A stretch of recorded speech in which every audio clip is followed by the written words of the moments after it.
Hola, continuamos con nuestro curso de métodos numéricos.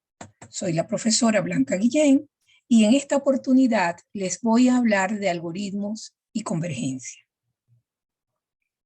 Con este tópico doy por finalizado el tema de aproximaciones y errores.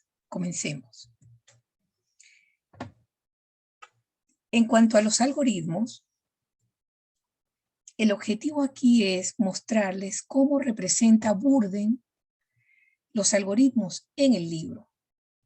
Hago un paréntesis para recordarles o informarles que la idea no es explicarles lo que es un algoritmo como tal, ni enseñarles a hacer un algoritmo, a diseñar un algoritmo.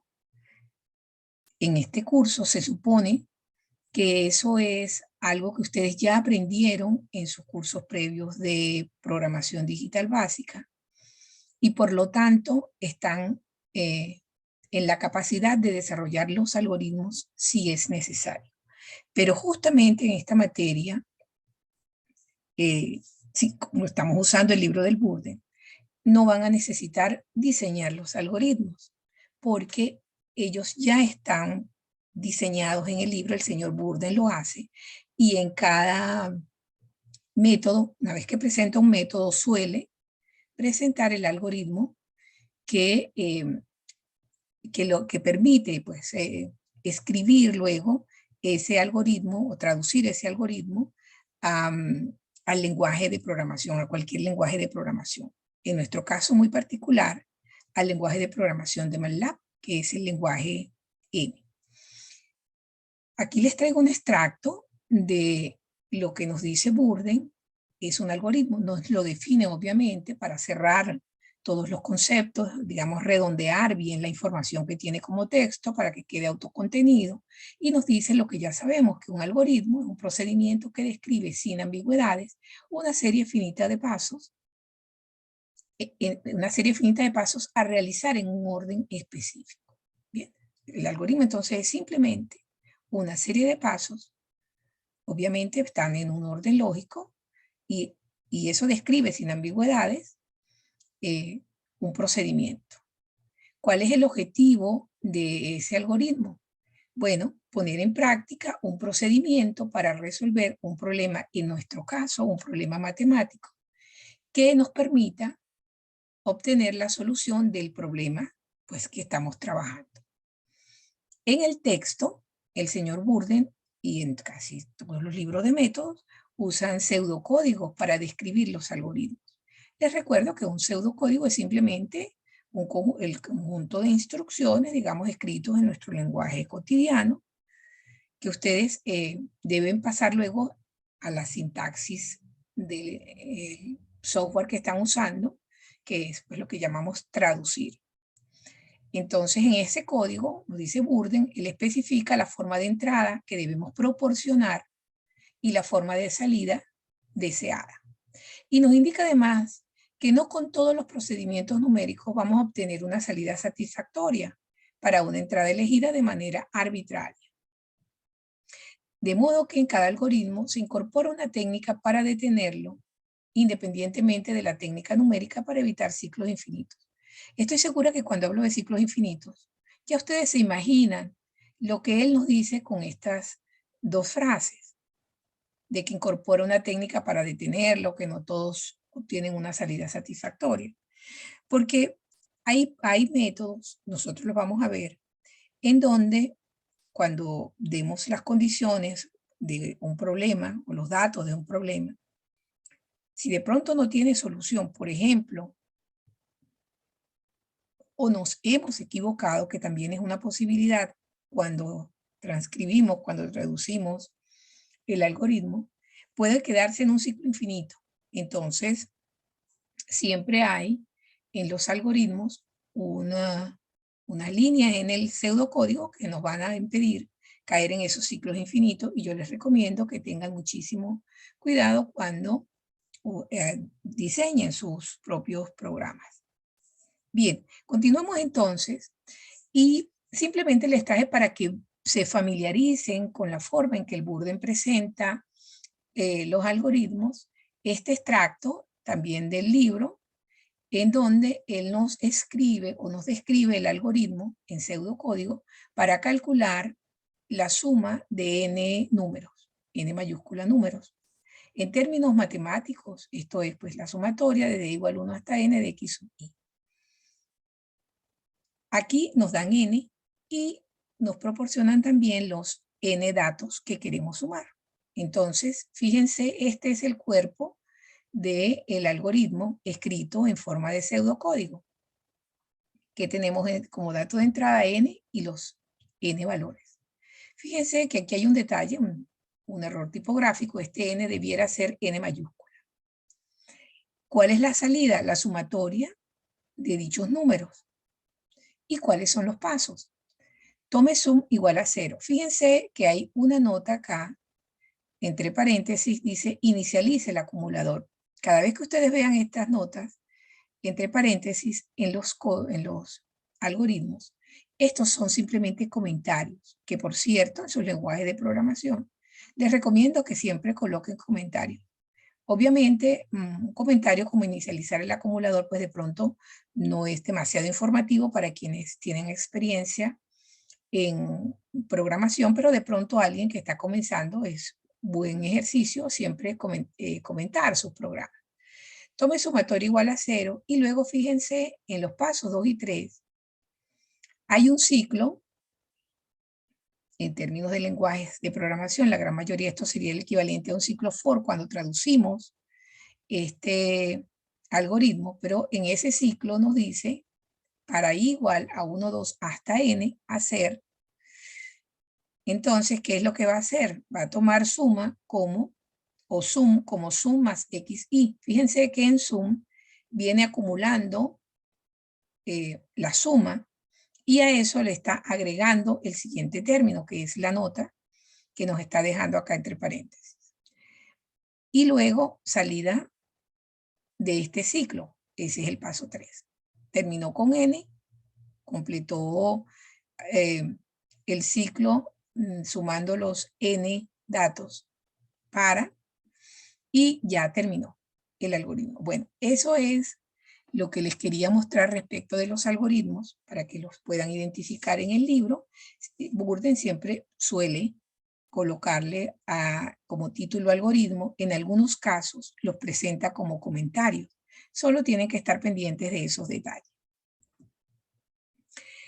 El otro punto sobre el que vamos a conversar aquí en esta clase es la convergencia.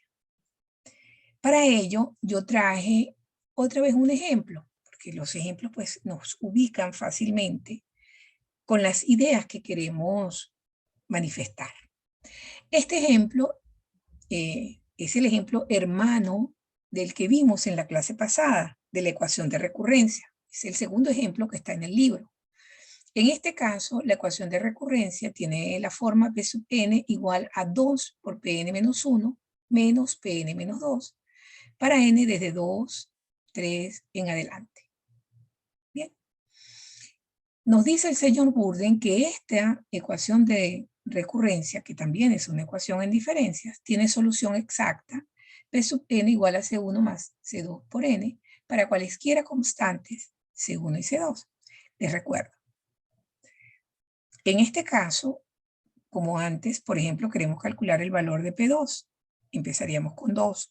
P2 es 2 por P1 menos P0. Cuando sustituimos el valor de n, igual a 2, 2 menos 1, 1, y 2 menos 2 es 0. Para P3 hacemos lo propio, sustituimos n por 3 y así iríamos avanzando. Fíjense que para calcular a P2, que es el primer valor que podemos calcular con la ecuación de recurrencia, necesitamos a P1 y P0. Estoy repitiendo lo que hicimos ayer. Con eso refrescan un poco más. Bueno, ayer para mí, no sé qué día para ustedes. Esta ecuación entonces nos dice el Burdeen que tiene solución exacta. Les recuerdo que no siempre conocemos la solución exacta. De hecho, si la conociéramos, ¿qué sentido tiene buscar aproximaciones? La idea de tener la solución exacta en el texto de métodos numéricos, en cualquier texto que ustedes trabajen de métodos numéricos, es para poder explicar los conceptos como convergencia en este caso, porque al tener la solución exacta, nosotros podemos revisar qué está ocurriendo con la aproximación, porque eso es un aspecto importantísimo de la convergencia. Cuando veamos problemas que no tienen soluciones, ya van a ver que la convergencia la tratamos de otro modo. No revisamos qué ocurre con la solución exacta. Un pequeño paréntesis que les hice y retomo el problema. Entonces, ecuación de recurrencia, solución exacta. Como la idea es ilustrar lo que ocurre, pues de nuevo elegimos unas condiciones iniciales, como 1 1/3, y de nuevo, obviamente, perdonen, esto acá, sí, 1/3, 1/3.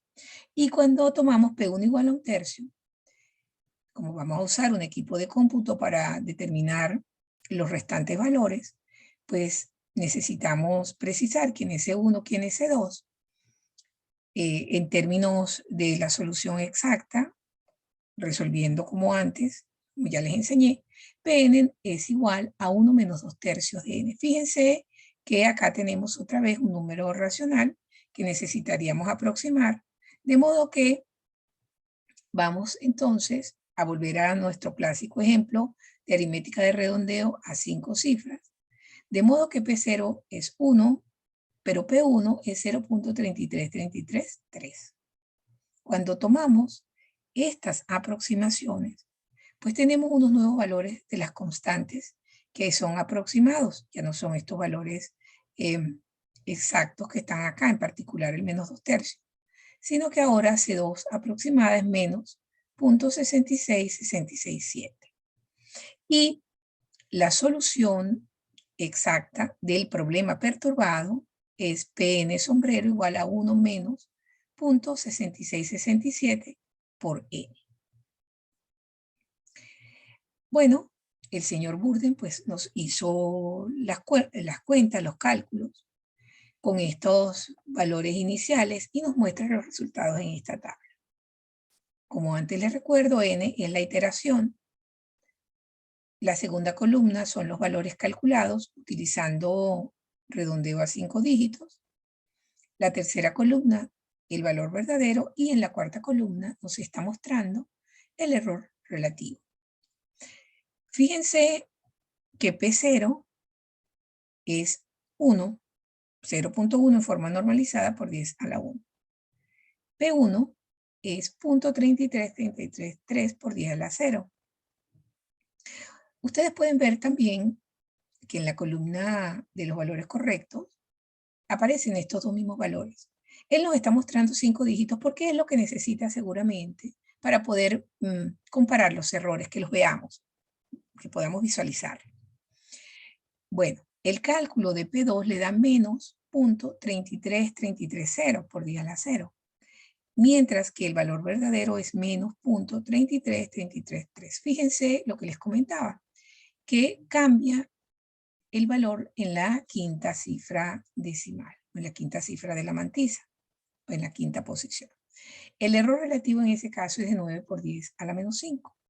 Y el señor Burden siguió desarrollando hasta la iteración número 8 y nos muestra que para esa iteración el valor calculado es menos 0.43334 y el valor verdadero es menos 0.43333, ambos por 10 a la 1.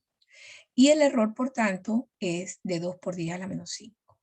Observen que a diferencia del ejemplo anterior, del ejemplo hermano, en este caso los errores, fíjense que se mantienen controlados cuando no 0 son del orden de 10 a la menos 5, son suficientemente pequeños y en este caso Burden nos quería mostrar seguramente cuando llegó hasta 8 que los errores se mantenían controlados. Seguramente que si hacemos más 100.000, 10.000, 100.000, 1.000.000 de iteraciones, los errores se van a mantener controlados. Y ya vamos a ver por qué. Pero lo que quiero destacar acá, de que los errores se mantienen controlados, es que La solución aproximada, esta solución que estamos obteniendo, está muy cerca de la verdadera, tan cerca como 0 o del orden de 10 a la menos 5. Cuando eso ocurre, nosotros hablamos de convergencia y decimos que el método converge. Entonces, ¿cuándo un método converge? Cuando la solución aproximada está muy cerca de la solución verdadera. Cuando el conjunto de iteraciones a partir de algún n se aproxima a un valor límite que vendría a ser el valor del límite de la sucesión, si eso existe, o como en este caso, cuando haya una sucesión que tenga un límite, como vamos a ver en el caso de los cálculos de raíces, por ejemplo, o como en este caso en donde para cada n obtenemos un valor de peso n y que nosotros además conocemos cuál es la solución. Les recuerdo que el valor de la solución, en este caso, para este problema, es a 1 menos 2 tercios por n. Y si ustedes revisan estos n valores, para 10, 100 o 1000, se van a mantener bien cerca, con un error seguramente quinta o más allá de la quinta cifra, cercano a el valor de peso n verdadero. Bien, yo les voy a dejar por acá como ejercicio para que complementen y terminen de cerrar o terminemos de cerrar el tema de condición y estabilidad, que ustedes vean que el error de redondeo para este problema es 0.66667 menos 2 tercios por n. La multiplicación por n nos indica de una constante por n, recuerden la nota que vimos, que el error crece en forma lineal y el método es estable. Entonces el método es estable, convergente, y estamos viendo que eso ocurre porque el error está creciendo en forma lineal. En el ejemplo anterior, ese método no converge. ¿Por qué no converge? Porque la solución aproximada difiere considerablemente de la solución verdadera y el error en aquel caso crecía de forma exponencial. Bueno, ustedes resuelven ese ejercicio, terminan de fijar, de precisar ideas. Les recomiendo que corran este programita, que diseñen un programita que les permita calcular esta ecuación de recurrencia, que les permita calcular los valores de n, y córranlo. Si quieren, experimenten con valores mucho más allá de 8. Formalizando entonces, decimos que un algoritmo converge cuando la solución obtenida mediante dicho algoritmo está muy cerca de la solución real. Una forma de medir la convergencia es analizando las sucesiones de iterados que produce el algoritmo. ¿Por qué tenemos esta nota acá? Por lo que les comentaba. Porque no siempre tenemos la solución real. De hecho, casi nunca la vamos a tener. Cuando la tengamos, les recuerdo, es exclusivamente para explicar de manera clara, contundente, un método o una definición o algo similar. Pero en general no tenemos la solución real. ¿Cómo hacemos cuando no conocemos la solución real? Simplemente revisamos qué ocurre con dos iterados consecutivos que produzca el algoritmo. Eso lo vamos a ver muy pronto. Ya estamos cerca de calcular raíces de ecuaciones no lineales y allí nos vamos a encontrar con estas situaciones. Así que si les queda en este momento muy difusa la idea, no se preocupen, que dentro de poco vamos a tener ejemplos bien concretos que les va a permitir fijar las ideas. Mientras tanto, el concepto de convergencia debe quedarles en este momento sumamente claro porque les traje un problema que nos lo trajo el Burdin, en donde utilizamos una ecuación de recurrencia, la debimos programar, él la programó, calculó con ese algoritmo los valores de Pn y pudo percatarse de que la solución aproximada que obtuvo con su método estaba muy cerca de la solución real y por lo tanto ese algoritmo, es decir, esa ecuación de diferencia, converge. Cuando yo digo algoritmo y lo estoy identificando de una vez con el método, que es el método PN, es un abuso del lenguaje. Quiero que les quede claro. Yo no he trabajado el algoritmo porque es una secuencia de pasos. Yo no lo he hecho. Pero en este momento me permito esa libertad porque siento que ustedes están en capacidad de entenderlo. Pero si no lo entienden, les preciso que sub n es el método. Y yo no he escrito el algoritmo. Tampoco lo ha hecho el Burden. Ustedes pueden hacerlo en forma de pseudocódigo y luego lo traducen a MATLAB y lo corren. Les dejo esa tarea.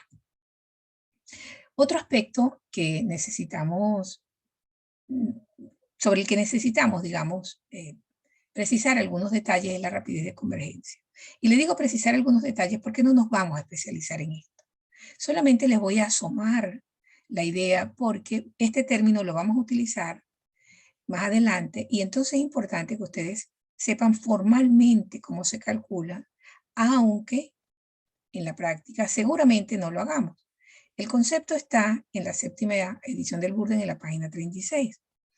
Yo les traje el extracto, ya se los voy a leer y a reflexionar un poco sobre eso, pero inmediatamente, o sea, después de esta lámina, les voy a mostrar gráficamente cómo pueden ustedes asimilar este concepto de una manera muy rápida sin tener que sentirse abrumados por la fórmula que está acá, que yo sé que a ustedes les resulta un poquito pesada este tipo de fórmulas, que sin embargo les recomiendo, puesto que están en carreras de ingeniería, que traten siempre de leer e interpretar, no solo leer y copiar la fórmula, sino además interpretarla. Aquí dice el Burden que puesto que se usan con frecuencia las técnicas iterativas relacionadas con sucesiones, esta sección concluye con un breve análisis de cierta terminología usada para describir la rapidez a la que ocurre la convergencia cuando se emplea una técnica numérica. En general, esto sí es una cosa que siempre se desea, quisiéramos que la técnica convergiese lo más rápido posible. Es decir, que llegue a donde tenga que llegar bien rápido. Se usa la siguiente definición para comparar las razones de convergencia de varios métodos. Es decir, la rapidez de convergencia al final es una comparación. ¿Una comparación entre qué? Bueno, aquí lo tenemos. Vamos a suponer que beta n es una sucesión que converge a 0. Mate 2 o 1, no sé cuál, pero ustedes saben y tienen una cantidad de ejemplos de sucesiones que convergen a 0. Y vamos a considerar otra sucesión denotada como alfa sub n que converge a un número alfa. Nos dice el señor Burden, y esta es la definición de la rapidez de convergencia. Si existe una constante positiva k tal que el valor absoluto de alfa n menos alfa es menor o igual que k por el valor absoluto de beta n para n grande, entonces decimos que alfa sub n converge a alfa con rapidez de convergencia o grande de beta sub n. Esta expresión se lee o mayúscula de beta n y se indica escribiendo que alfa n es igual a alfa más o grande o mayúscula de beta n. Fíjense que aquí esta formulita es tan sencillita como que dice que una constante positiva, vamos a poder encontrar una constante positiva tal que la distancia, recuerden que los valores absolutos son en este caso que tengo una resta es una distancia. La distancia desde alfa n a alfa a partir de cierto n, de alfa n a alfa, es más pequeña, esa distancia es más pequeña que la multiplicación de beta n de la distancia de beta n a 0, el valor absoluto de beta n, porque la distancia de beta n a 0 es el valor absoluto de beta n por k. Fíjense que esto es un número, ¿sí? Y entonces para cierto valor de n, los iterados están cayendo en un intervalo alrededor de alfa. ¿De qué tamaño es ese intervalo? Pues ese intervalo será de tamaño menos k, valor absoluto de beta n, más k, valor absoluto de beta n. Eso es lo que está diciendo esta fórmula. Pero Y entonces fíjense que cuando tenemos esa circunstancia, entonces decimos que alfa n converge a alfa con rapidez de convergencia o de beta n. Al final lo que nos interesa saber es cuál converge más rápido, o sea, cuál llega más rápido, o cuán rápido, mejor dicho, cuál llega más rápido, no, cuán rápido llega alfa n a alfa. Si nosotros conocemos cuán rápido llega beta n a 0. Aquí les traigo un ejemplito que para ustedes no va a ser nada complicado porque cuando vienen sucesiones con una probabilidad altísima, trabajaron estas dos. En particular la primera seguro la trabajaron. Perdón, la segunda, beta n, con seguridad la trabajaron. Este es un clásico. Y la segunda, bueno, no sé si la trabajaron, pero fíjense que no es más que b sub n al cuadrado, del término general. Entonces tengo dos sucesiones. De hecho, las dos convergen a 0. No me interesaba ver que convergiera a otro lado, pero pudimos haber buscado que convergiera a otro lado. Pero no importa. Lo que me interesa es ver la rapidez de convergencia. Y entonces les afirmo que la sucesión a sub n igual a 1 sobre n cuadrado converge a 0 más rápido que la sucesión beta sub n con término general 1 sobre n. ¿Cómo lo sabemos? Bueno, aquí les traigo la gráfica. Imaginen que tenemos una serie de piedritas etiquetadas con los elementos de esta sucesión, es decir, la primera, este dibujo de acá de abajo corresponde a la sucesión b sub n, es decir, las piedritas 1 cuando n vale 1, un medio cuando n vale 2, un tercio cuando n vale 3, etc. Y arriba, lo mismo para la sucesión a sub n, ¿sí? Entonces, cuando n vale 1, esto es 1, pero cuando n vale 2, representa un cuarto. Y cuando n vale 3, es 1 sobre 3 al cuadrado, que es 9, etc. Bueno, imaginen que tienen dos ranitas. Una se mueve de acuerdo con la sucesión B sub n y la otra se mueve de acuerdo con la sucesión A sub n. Es decir, la primera ranita va a saltar a las piedras etiquetadas como 1, un medio, un tercio, un cuarto. En cada paso, ella tiene que hacer eso. Y así, ella va saltando piedrita en piedrita hasta que llega al 0. Este es el 0. Recuerden que el 0 es como un muro, en donde la ranita, cuando esté muy cerca, para un n grande, ella se va a dar de cabeza contra el muro, pero jamás lo va a atravesar porque ese es su límite. Hasta allí puede llegar, no más. No lo va a rebasar jamás. Allí se está eternamente golpeándose. Y la segunda ranita, como va a avanzar de acuerdo con el término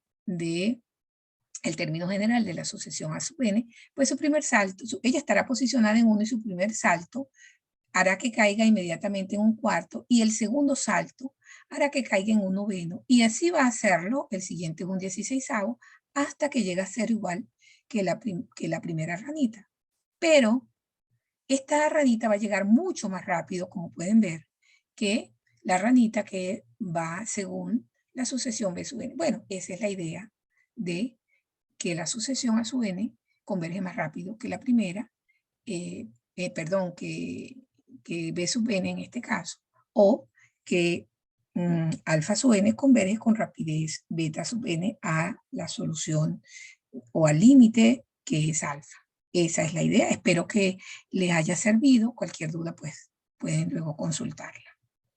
Bueno, como último aspecto les dejo, no se los voy a leer porque esto obviamente es muy largo y no quiero hacer muy largo el video.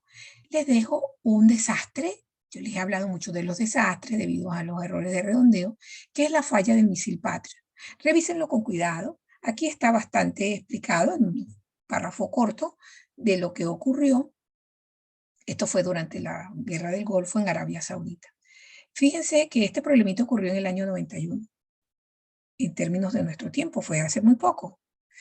En términos de avance computacional, en el 91 no habíamos avanzado en términos informáticos lo que se ha avanzado al día de hoy.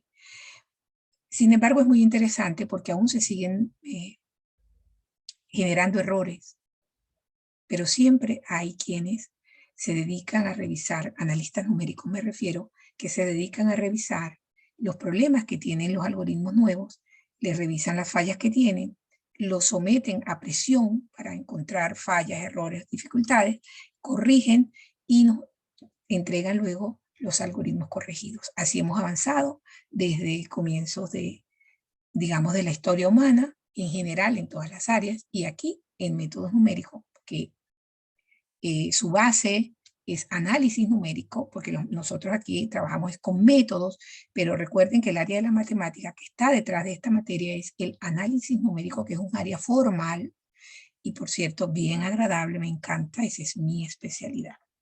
Bueno, chicos, con esto los dejo. Muchísimas gracias por su atención. Espero que les rinda el trabajo. No olviden complementar la información con el texto, lo que quieran buscar en la web y correr los programas. Nos vemos en la próxima clase.